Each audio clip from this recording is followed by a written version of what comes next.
Can you prove this question. यह question 3 into 3 order का determinant का क्वेश्चन है।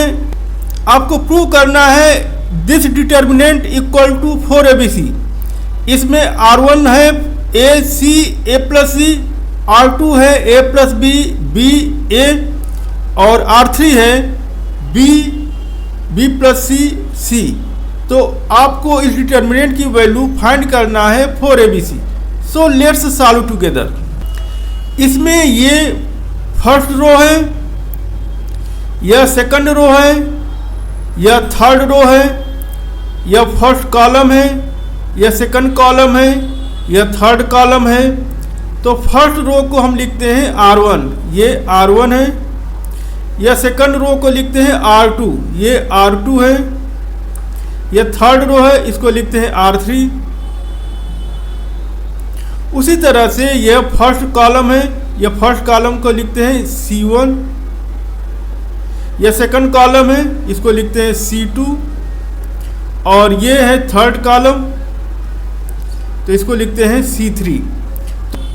इस तरह से first row, second row, third row और फर्स्ट कॉलम, सेकंड कॉलम और थर्ड कॉलम, इसमें हम लगाएंगे R1 plus R2 plus R3।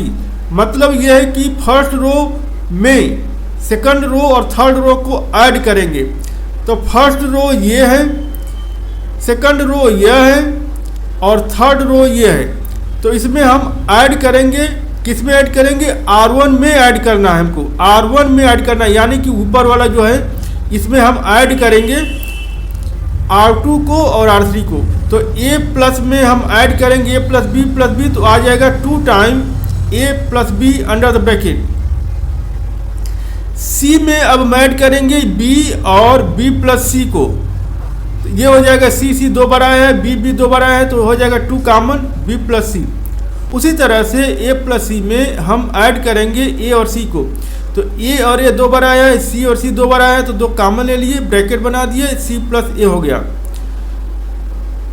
और जो जैसे है a plus B a same रहेगा, b प्लस सी सेम रहेगा। केवल ये हमने R1 में R2 और R3 को ऐड किया, यानी कि फर्स्ट रो में हमने सेकंड रो और थर्ड रो को ऐड किया, तो ये हमें रिजल्ट मिला।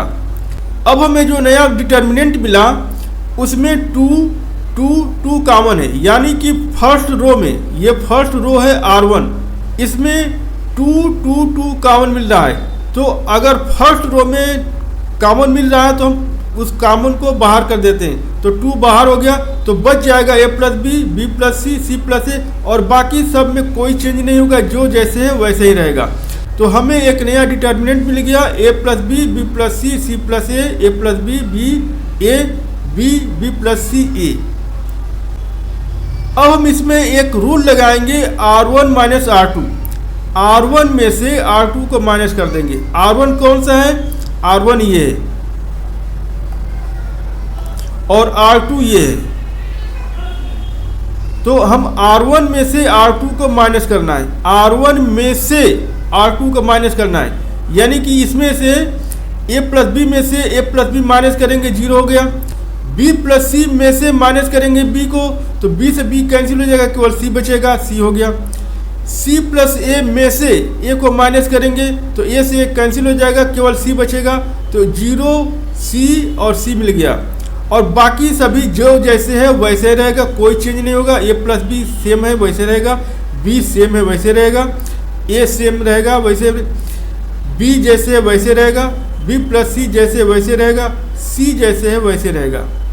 तो हमें एक नया डिटर्मिनेंट मिल गया 2 time 0 c a plus B a b plus C a। अब यहाँ देखिए ये फर्स्ट रो है, फर्स्ट रो में सी यहाँ 0 है, तो 0 को लिख सकते हैं 0 इंटू सी, 0 से c में मल्टीप्लाई करेंगे तो 0 ही होगा, तो 0 इंटू सी हम लिख सकते हैं। तो सी यानी कि फर्स्ट रो में तीनों एलिमेंट में c कॉमन मिल रहा है, तो हमने c कॉमन ले लिया, 2 ऑलरेडी है और c बाहर हो जाएगा, तो 2c हो गया।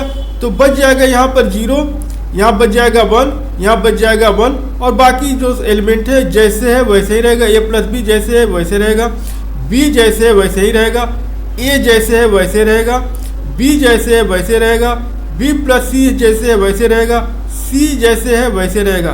तो हमें एक नया डिटर्मिनेंट मिल गया, delta equal to 2c 0 1 1 a plus B b a b b plus c a। अब हम यहाँ पर एक नया रूल लगाएंगे C2 minus C3, C2 minus C3 यानी C2। तो C2 C3 क्या है? ये है C1, ये है C2, ये है C3।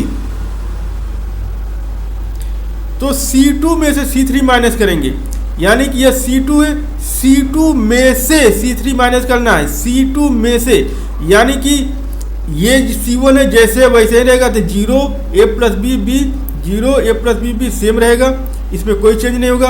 अब हमको माइनस करना है C2 में से C3 को, यानी कि 1 है, ये C3 यहाँ 1 है तो 1 में से 1 गया 0, b में से ये माइनस कर देंगे b माइनस से, या b प्लस c में से c माइनस करेंगे तो c कैंसिल हो जाएगा, केवल b बचेगा।